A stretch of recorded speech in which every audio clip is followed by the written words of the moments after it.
5 साल सरकार के गुजरे हैं जी हाँ। क्या लगता है कितना कुछ कर पाई? 36 वादे तो करके आई थी। देखिए, वादे तो बहुत सारे करके आती हैं सरकारें, लेकिन मुझे लगता है कि बहुत सारी चीज़ें पीछे छूट जाती हैं। सरकार बनने के बाद लोग वादे तो बहुत सारे करते हैं, ज़मीनी स्तर पे चीज़ें नहीं हो पाती हैं। मैं चुनौती की बात करूं आपके सामने, विकास उपाध्याय जी राजेश मूणत, बिल्कुल। ऐसे और भी बहुत सारे लोग हैं इस बार मैदान में। बिल्कुल। चुनौती तो है। देखिए सर, चुनौती तो हर जगह होती है, हर समय होती है, हर रास्ते पर होती है, और जो चुनौतियों को लेकर के सामना करता है वही आगे बढ़ता है। यदि आप विधायक बन जाते हैं सर, तो वो कौन कौन सी प्राथमिकताएं होंगी जिनको आप त्वरित रूप से पूरा करने की कोशिश? देखिए, रायपुर राजधानी है, यहाँ पर सबसे पहले 5 चीज़ें बुनियादी हैं। गौठान योजना के बारे में बहुत ढिंडोरा पीटा जाता है छत्तीसगढ़ में, क्योंकि शिवसेना हिंदुत्ववादी पार्टी एक तरह से है, उसमें गौ माता का बहुत सम्मान होता है। बिल्कुल। छत्तीसगढ़ में स्थिति सुधरी है आपके नज़रिए से गौठान बनने के बाद? देखिए, गौठानों में तो आपको प्रत्यक्ष रूप से भ्रष्टाचार नज़र आ जाएगा। बहुत ही यंग चेहरा है सर आप, लेकिन मैं जानना चाहूँगा कि इस फील्ड में आए हैं आप, किनको रोल मॉडल मानते हैं? देखिए, रोल मॉडल तो हमारे छत्तीसगढ़ में परिहार जी हैं।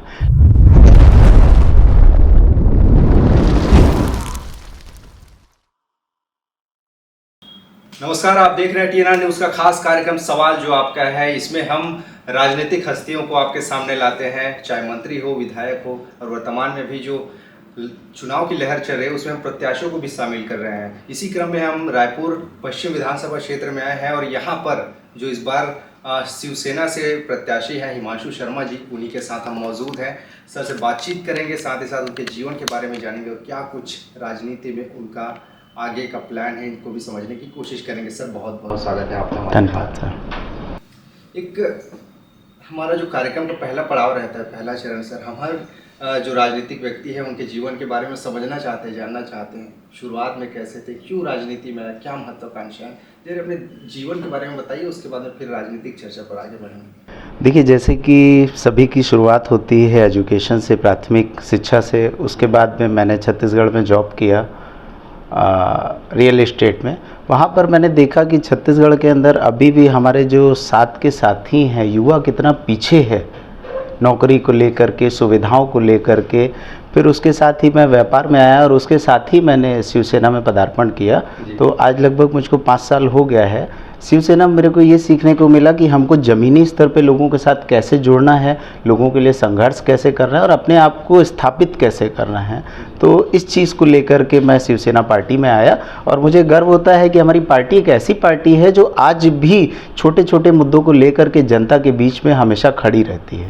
छोटे छोटे मुद्दों को लेकर जनता के बीच में खड़ी रहती है सर, लेकिन मैं आपका जो इलेक्शन सिंबल है वो देख रहा था, कैंची है इस बार? सर देखिए, हमारा जो AB फॉर्म आता है वो एक्चुअल मुंबई से ही आता है, बॉम्बे से, क्योंकि वहाँ पर हमारी गवर्नमेंट है, शिंदे जी हमारे माननीय मुख्यमंत्री जी हैं। लेकिन कुछ कारणवश शायद सुप्रीम कोर्ट का स्टे लगा हुआ है, इस वजह से हमको सिंबल अलॉट नहीं हुआ। हमने जो फॉर्म सबमिट किया था नामांकन का, वो शिवसेना के नाम से ही किया था। वो बाद में ऑटो निर्दलीय हो गया क्योंकि हमारा AB फॉर्म सबमिट नहीं हो पाया। इस कारण से हमको सिंबल कैंची मिला। शिंदे जी का नाम लिया, ये 2 गुट जो पिछली बार बना था ना, काफी ज्यादा आप किस हम लोग शिंदे जी के साथ में शिंदे जी के साथ। चलिए, लेकिन अब छत्तीसगढ़ के मुद्दे पर आते हैं। आपको पश्चिम से, यहाँ पे रायपुर पश्चिम काफी ज्यादा प्रभाव यहाँ पे देखा जाता है। 5 साल से कांग्रेस के विधायक हैं यहाँ पे विकास शर्मा जी, और विकास उपाध्याय, माफ कीजिए, उसके पहले राजेश मूणत जी थे। लेकिन कैसे समझेगी जनता शिवसेना को, क्योंकि आपका प्रभाव उतना ज़्यादा नहीं है, किस ढंग के आप बातों को लेकर जनता के बीच में जा रहे हैं? देखिए, छत्तीसगढ़ की मैं बात करूं या रायपुर पश्चिम की बात करूं, चूँकि हम अभी विधानसभा में पश्चिम की बात कर रहे हैं, तो मुझे नहीं लगता है कि आम जनता के बीच में शिवसेना किसी परिचय की मोहताज रही है, क्योंकि हम लोग हर मुद्दे को लेकर के, हर चीज़ों को लेकर के जनता के बीच में रहे हैं। और जब बात करते हैं राजनीतिक परिस्थितियों की, तो इसमें निसंदेह 15 साल छत्तीसगढ़ में भाजपा ने राज किया है, उसके बाद में पिछले 5 सालों से कांग्रेस ने राज्य किया है। लेकिन आप दोनों ही सरकारों को अगर देखेंगे तो दोनों ही, मुझे ऐसा लगता है युवा होने के नाते, कि दोनों ही सरकारों ने छत्तीसगढ़ की जनता को एक अपंग बनाने का प्रयास किया। वो मैं आपको बताता हूँ कैसे। कि जब हमारी भाजपा की सरकार थी तो 2 रुपए किलो चावल दिया गया। बहुत सारी ऐसी सुविधाएं दी गई जिससे लोग सशक्त नहीं हो पाए, उनको अपनी ताकत का अंदाज़ा नहीं रहा कि हम क्या काम करें, हमको कैसे आवक हो सकती है। वही काम भूपेश बघेल जी की सरकार आई, कांग्रेस की सरकार आई, वही चीज़ें कांग्रेस ने भी करी। मुझे ऐसा लगता है युवा को असहाय बनाया गया। हमारी सरकार को ये चाहिए था कि हम यहाँ के युवाओं को सशक्त करें, यहाँ के किसानों को सशक्त करें, उनको वो बुनियादी सुविधाएं मुहैया कराएं जिससे वो इतना आत्मनिर्भर हो सके कि हमको फ्री की चीज़ लेने की आवश्यकता ही ना पड़े। तो मेरा इसमें ये दृष्टिकोण रहता है कि सबसे पहले हमको आत्मनिर्भर बनाना चाहिए। छत्तीसगढ़ में इतना वन उपज है, इतनी सारी माइंस हैं, इतने सारे कल कारखाने हैं, हमको ऐसी क्या आवश्यकता पड़ती है कि हमको फ्री में चावल देना पड़ रहा है। मैं इसका विरोध नहीं कर रहा, लेकिन मैं इसका कारण जानना चाहता हूँ कि क्या छत्तीसगढ़ का युवा, छत्तीसगढ़ का किसान इतना असहाय क्यों है कि उसको सरकार पे इस प्रकार डिपेंड होना पड़ता है, और सरकार क्यों इतना असहाय है कि उसको वोट बैंक की खातिर इस तरह के चुनावी वादे लाने पड़ते हैं। और मुझे लगता है जनता को कहीं ना कहीं ठगा जा रहा है।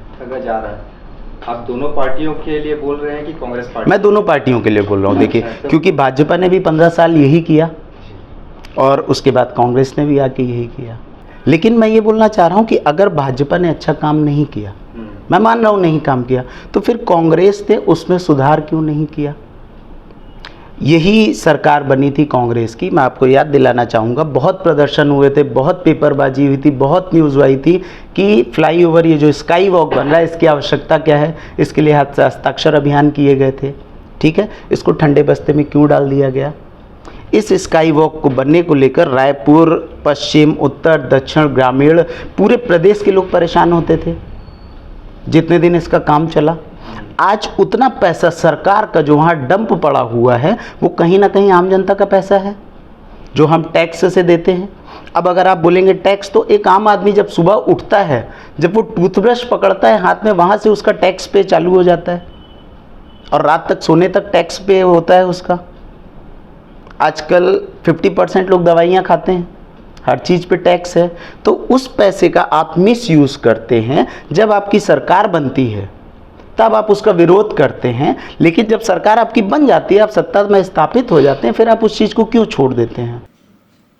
ये बहुत बड़ी बात कह रहे हैं, लेकिन फिर भी रायपुर पश्चिम में बहुत सारे मुद्दे हैं सर, क्योंकि शहरी एरिया है, सकरी गलियां हैं, कहीं पे चलो जाओ गंदगी भी रहती है, शुद्ध पेयजल की समस्या। क्या कुछ एजेंडा लेकर आप आ रहे हैं? देखिए, एजेंडे रायपुर पश्चिम में बहुत सारे हैं। नो डाउट भाजपा के कार्यकाल में काम हुए, कांग्रेस ने भी जनहितैषी कार्य बहुत किए। फिर भी जब हम बात करते हैं रायपुर पश्चिम की, तो आज भी मैं बोलूँगा स्मार्ट सिटी के नाम पे रोडों की हालत आप देख रहे हैं पूरे रायपुर की। लेकिन मैं पश्चिम की बात करूँगा तो आप पश्चिम के ही एरिया में निकल जाइए, रोडों की हालत खस्ता है। आज भी आप रायपुरा चौक से महादेव घाट तक आएंगे, आप सुबह 6 बजे देख लीजिए, महिलाएं वहाँ भी आज बाल्टी और गंज लेकर के पानी भरती हुई रोड पे मिलती हैं। हमारे माननीय विधायक जी का बोलना है कि हमने पानी की व्यवस्था करी है, ठीक है। तो महिलाएं वहाँ पर क्यों आती हैं? अगर आपने व्यवस्था करी है, वहाँ पर आपका कार्यालय है, आप लोगों के पार्षद हैं। आज मैं बात करूँ दीनदयाल की, तो आज भी कहीं ना कहीं जब डेंगू का प्रकोप आता है, पीलिया का प्रकोप आता है, तो ये चीज़ें आ जाती हैं। ये कहीं ना कहीं बेसिक नीड है, नाली पानी। तो इनमें सुधार क्यों नहीं हो पा रहा है? आज आप पश्चिम में अगर बात करेंगे तो अपराध पूरे प्रदेश में चरम पे है, जिसमें रायपुर में तो बहुत ज़्यादा है। उस पर रोकथाम क्यों नहीं हो रही है? उस पर अंकुश क्यों नहीं लग सकता है? आप पूरी सत्ता में हैं, आप पूरे बाहुबल से हैं विधानसभा में, फिर आप क्यों रोक नहीं लगा पा रहे हैं उन चीज़ों पर? हमने तो बातचीत की थी सर, लेकिन उनका कहना है कि कांग्रेस सरकार आई है, यहाँ पर डबल इंजन की चल रही है। यहाँ स्थानीय स्तर पर भी कांग्रेस के ही विधायक हैं, प्रदेश में भी, तो यहाँ तो काम अच्छा खासा हुआ है, ऐसा क्या है? मैं वही चीज़ें आपसे पूछना चाह रहा हूँ, मतलब आपके माध्यम से पूछना चाह रहा हूँ कि अगर आपने अच्छा काम किया तो आज रायपुर के अंदर रोडों को आप देख लीजिए, खस्ता हाल है। स्मार्ट सिटी के नाम पे आपने क्या किया? महापौर भी तो आपकी हैं, आपको पता था इलेक्शन भी आ रहा है। आज भी मैं एरिया आपको बता सकता हूँ, आप उन एरियो में जाइए, आप कुकुरबेड़ा में जाइए, आप रामनगर में जाइए, आप रायपुरा से महादेव घाट रोड पे जाइए, आपको सुबह महिलाएं बच्चे पानी भरते हुए मिल जाएंगे। आपने क्या व्यवस्था करी? आप समता कॉलोनी में बोलेंगे हमने पानी की व्यवस्था कर दी। समता कॉलोनी आप बारिश में जाइए, 1 घंटे की बारिश में पूरी रोडें भर जाती हैं। क्या कुछ रोड मैप है इसके लिए? देखिए, हमारा रोड मैप यही है कि हम पश्चिम में, चूँकि बहुत सारी असुविधाएं हैं आज भी, रोड, रास्ता, नाली, पानी, ड्रेनेज, अपराध, हम लोगों ने पूरा अपना वचननामा रायपुर पश्चिम के लिए बनाया हुआ है कि इसमें हमने सारी चीज़ें मेंशन करी हुई हैं कि अगर हम यहाँ से चुन करके आते हैं तो हम विधानसभा में इन हर चीज़ों के लिए, हर बात के लिए विधानसभा में अपनी आवाज़ उठाएंगे और 100% हम लोग अपने वादों पे खरे उतरेंगे। 5 साल सरकार के गुजरे हैं जी हाँ। क्या लगता है कितना कुछ कर पाई? 36 वादे तो करके आई थी। देखिए, वादे तो बहुत सारे करके आती हैं सरकारें, लेकिन मुझे लगता है कि बहुत सारी चीज़ें पीछे छूट जाती हैं। सरकार बनने के बाद लोग वादे तो बहुत सारे करते हैं, ज़मीनी स्तर पे चीज़ें नहीं हो पाती हैं। आज अगर हम बात करें रोजगार की, तो आप पंजीकृत कार्यालय में जाकर के देखिए हमारा कितना युवा बेरोजगार बैठा हुआ है। आप उसका अगर आंकड़ा निकालेंगे ना, तो आज बहुत सारा युवा बेरोजगार बैठा हुआ, उसको सही दिशा में काम नहीं मिल पा रहा है, उसको सही गाइडलाइन नहीं मिल पा रही है। उनको तो बेरोजगारी भत्ता दिया जा रहा है। बेरोजगारी भत्ता दिया है सर। मैं फिर वही बात अपनी दोहराऊंगा, आप युवाओं को असहाय क्यों बना रहे हैं? आप बेरोजगारी भत्ते का आप टाइम फिक्स करिए। हमने बेरोजगारी भत्ते के लिए इसमें दिया हुआ है, हम उसको एक सीमित समय तक के लिए करेंगे। हम 1 साल भत्ता देंगे, हम 1 साल के अंदर उसकी योग्यता अनुसार उसको नौकरी दिलवाएंगे। कल कारखानों में आपने लिखा है, लेकिन ऐसा मुमकिन है यहाँ पे? सर, क्यों मुमकिन नहीं? आज हम छत्तीसगढ़ियावाद की बात करते हैं। हमारा मेन मोटो है कि हम छत्तीसगढ़ में जितनी भी औद्योगिक इकाइयाँ हैं उसमें 70% छत्तीसगढ़ियों को पहले रोजगार उपलब्ध करवाएंगे। उसके लिए हम संघर्ष करेंगे और विगत 38 वर्षों से हमारी पार्टी के प्रमुख लोग उसमें संघर्ष करते आ रहे हैं। लेकिन ये बीते जो 5 साल हैं, चूंकि शिवसेना को मैं देखता हूँ हमेशा भगवान राम को आगे लेके आते हैं, हिंदुत्ववादी चेहरा, लेकिन यहाँ पर तो राम जी की माता जी, उनको तो भांजे के रूप में प्रमोट करने की कोशिश यहाँ पे की गई। देखिए, भगवान राम तो सबके आदरणीय हैं और शिवसेना में कोई निसंदेह है कि हम लोग हिंदुत्व को लेकर के हैं, लेकिन छत्तीसगढ़ में हमारी जो शिवसेना पार्टी है ये जाति धर्म से ऊपर उठ करके काम करते हैं। हम लोग लोगों के बीच में जाके काम करते हैं, लोगों के लिए काम करते हैं, छत्तीसगढ़ियों के लिए काम करते हैं। यहाँ हिंदुत्व मुद्दा है। हिंदुत्व मुद्दा है, ऐसा नहीं कि हम हिंदुत्व को छोड़ रहे हैं। और ऐसा किसने बोला कि हम हिंदुत्व को छोड़ करके बाकी सारी चीज़ें कर सकते हैं? हम हिंदुत्व को लेकर के सारी चीज़ें कर सकते हैं। आज हमारी पार्टी में बहुत सारे मुस्लिम लोग भी हैं जो हिंदुत्व को मानते हैं, भगवान राम को मानते हैं, सनातन को मानते हैं, लेकिन वो हमारे साथ इसलिए है ना कि हम लोग जातिगत भेदभाव नहीं करते हैं, धर्म को लेकर के हम लोग भेदभाव नहीं करते हैं। वो कारण है हमारा जो हम लोग छत्तीसगढ़ में स्थापित हैं। स्थापित तो है सर, लेकिन यहाँ पे अगर मैं चुनौती की बात करूँ आपके सामने, विकास उपाध्याय जी, राजेश मूणत, बिल्कुल, ऐसे और भी बहुत सारे लोग हैं इस बार मैदान में। चुनौती तो है। देखिए सर, चुनौती तो हर जगह होती है, हर समय होती है, हर रास्ते पर होती है, और जो चुनौतियों को लेकर के सामना करता है वही आगे बढ़ता है। आज अगर हम ये मान लें कि अब मैं नाम नहीं लेना चाहूँगा चूँकि आपका न्यूज़ चैनल है, भाजपा से जो हमारे 15 साल के यहाँ से माननीय विधायक रहे, उन्होंने भी कुछ ऐसा किया होगा जो उनको हार का सामना करना पड़ा। जो हमारे वर्तमान विधायक जी हैं, इन्होंने भी हार का सामना किया, फिर ये चुन करके आए। आज उनको भी कहीं ना कहीं अपनी स्थिति परिस्थिति का मूल्यांकन सबको रहता है, जो कार्य करता है उसको मूल्यांकन रहता है। तो अगर आज हम ये सोच लेंगे चुनौती है, चुनौती इसीलिए हम खड़े हैं।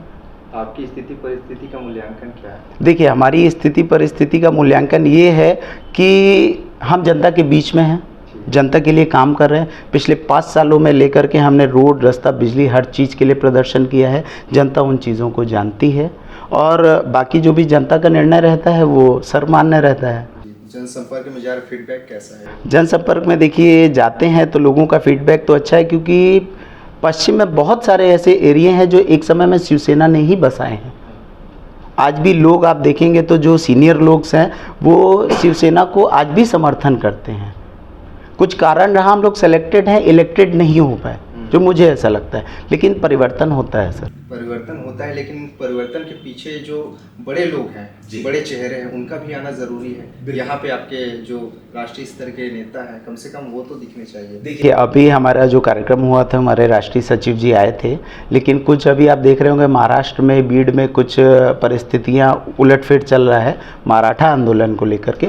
उस कारण से लेकर के हमारे यहाँ पर कुछ माननीय लोग नहीं आ पाए, और सिंबल को लेकर के भी कुछ सुप्रीम कोर्ट की गाइडलाइन चल रही थी, इस कारण से वो चीज़ें नहीं हो पाई। जी, यदि आप विधायक बन जाते हैं सर, हाँ जी सर। तो वो कौन कौन सी प्राथमिकताएं होंगी जिनको आप त्वरित रूप से पूरा करने की कोशिश करें? देखिए, रायपुर राजधानी है, यहाँ पर सबसे पहले 5 चीज़ें बुनियादी हैं। रोड, नाली, पानी, बिजली की दरों में जो बढ़ोतरी होती रहती है, धीरे धीरे से होती है। उसके बाद में जो सबसे मेन है, जो क्राइम रेशियो हमारा बढ़ा है पश्चिम में, सबसे पहला उसको, नशाखोरी जितनी बढ़ी हुई है, क्योंकि जितना भी क्राइम है उसका कहीं ना कहीं 80% जिम्मेदार नशा है। उसकी रोकथाम को लेकर के हम आगे बढ़ेंगे। और जो स्मार्ट सिटी के नाम पे हमारे साथ धोखा किया जा रहा है, सबसे पहले हम उस धोखे को बंद करेंगे। हमने आम आदमी पार्टी के प्रत्याशी हैं नंदन सिंह जी, हाँ। उनका इंटरव्यू किया तो उन्होंने एक दिल्ली का मॉडल बताया कि हम ऐसा करने वाले, शिक्षा, स्वास्थ्य, उसके बारे में गिनाया। तो क्या लगता है, दिल्ली का मॉडल सही रहेगा या फिर महाराष्ट्र का मॉडल? देखिए, छत्तीसगढ़ एक अलग राज्य है, हर राज्यों की अपनी अपनी परिभाषा है, हर राज्यों का अपना रहना खाना पीना है। मैं इस चीज़ का घोर विरोध करता हूं कि हम क्यों दिल्ली से कंपेयर करें, हम क्यों महाराष्ट्र से कंपेयर करें। हम छत्तीसगढ़ में होकर के हम क्यों नहीं रोल मॉडल बन सकते हैं? हम खुद रोल मॉडल बने ना, हम क्यों दिल्ली लेकर के आएंगे? यहाँ क्यों लेकर के आएंगे? वो उनकी सोच है और मैं ऐसी सोच का घनघोर विरोध करता हूँ। आप छत्तीसगढ़ के युवा, आप छत्तीसगढ़ से चुनाव लड़ रहे हो, आप क्यों दिल्ली में रोल मॉडल यहाँ लेकर के आ रहे हैं? आप यहाँ का ऐसा मॉडल सेट करिए कि पूरा देश छत्तीसगढ़ को देखे। छत्तीसगढ़ की बात की है, लेकिन अभी जो 5 साल गुजरे, इसमें कांग्रेस सरकार पर बहुत सारे आरोप लगे। एक जो सबसे बड़ा, युवाओं की बात कर रहे हैं, उनको आगे आना चाहिए, उनको सशक्त करना चाहिए, लेकिन कोई पढ़ाई कर रहा है और अंत में पता चले कि यहाँ से सेटिंग करके ही नौकरी दी जा रही है, तो फिर ये कितना बड़ा विश्वासघात है। सर देखिए, ये चीज़ें तो, यही चीज़ें अब आने वाले चुनाव में, क्योंकि जनता ने भाजपा को भी देखा है, कांग्रेस को भी देखा है, इस समय जनता के पास में विकल्प है।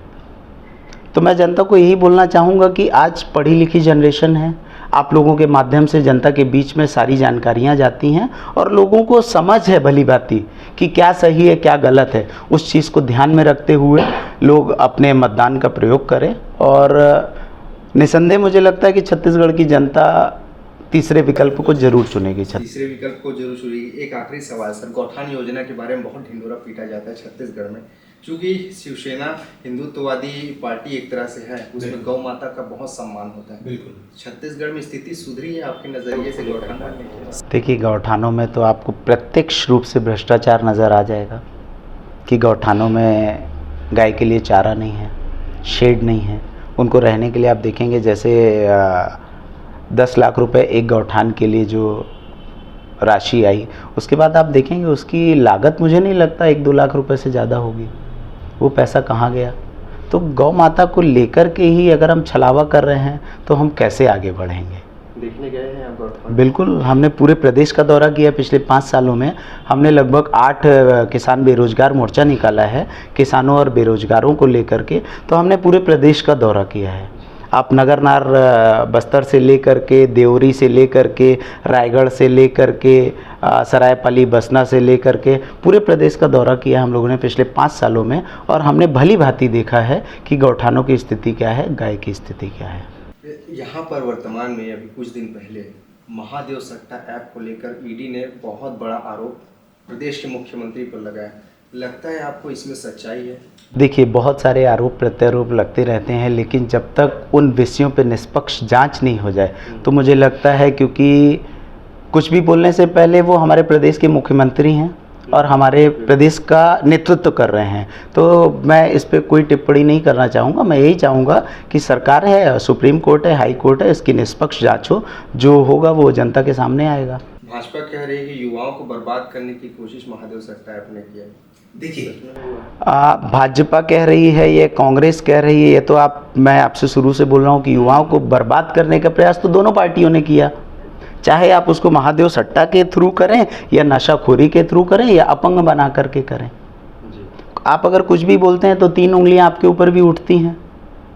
तो बोलने के पहले देखिए, अभी चुनावी वर्ष है, समय आ चुका है, मतदान को 7 दिन बचे हुए हैं, आरोप प्रत्यारोप लगते रहते हैं और ऐसे आरोप प्रत्यारोपों पर मेरे को लगता है कि निष्पक्ष जांच का इंतज़ार करना चाहिए। जाते जाते सर, राजेश मूणत और विकास उपाध्याय कौन चुनौती खड़े कर सकते हैं आप, किनको ज़्यादा चुनौती मानते हैं? देखिए, हम तो दोनों के लिए ही चुनौती खुद बन के आ गए हैं मैदान में। हम उनको चुनौती तो नहीं मानते, लेकिन हम उन लोगों के लिए ज़रूर चुनौती हैं, क्योंकि हमारे जो मुद्दे हैं वो जनता के हितार्थ हैं, जनता के बीच में हैं और लोकप्रिय मुद्दे हैं, जो जिन मुद्दों का जनता के ऊपर प्रत्यक्ष प्रभाव पड़ता है।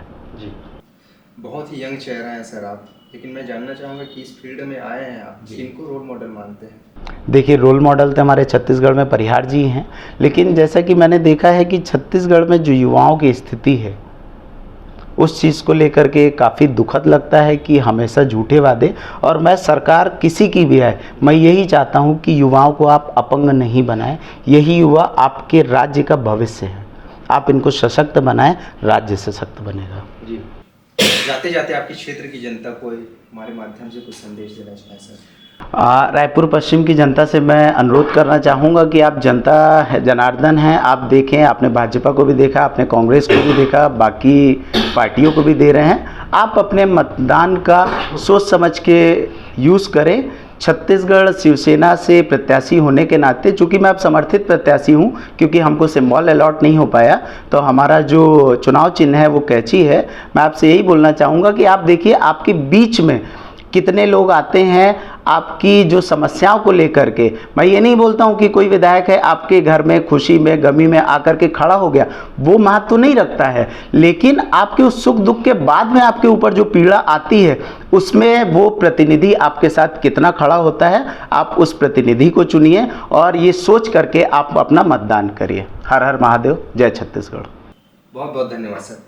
तो आपने सुना रायपुर पश्चिम विधानसभा क्षेत्र से छत्तीसगढ़ शिवसेना से प्रत्याशी हैं हिमांशु शर्मा जी, जिनको अभी आपने सुना। और इनका कहना है कि छत्तीसगढ़ में युवाओं के साथ छलावा हुआ है, साथ ही साथ यहाँ पर सट्टा जुआ, इसके साथ साथ नशा बहुत ज़्यादा मात्रा में बढ़ा है। और इस बार अगर वो जीत कर आते हैं तो प्रदेश के लिए, साथ साथ अपने क्षेत्र की जनता के लिए जो सड़क, बिजली, पानी, स्वास्थ्य सुविधाएँ हैं, उनको लेकर वो काम करेंगे। इस खास कार्यक्रम में इतना ही। अगली बार होगी आप सबसे फिर मुलाकात, तब तक के लिए अनुमति दीजिए। नमस्कार।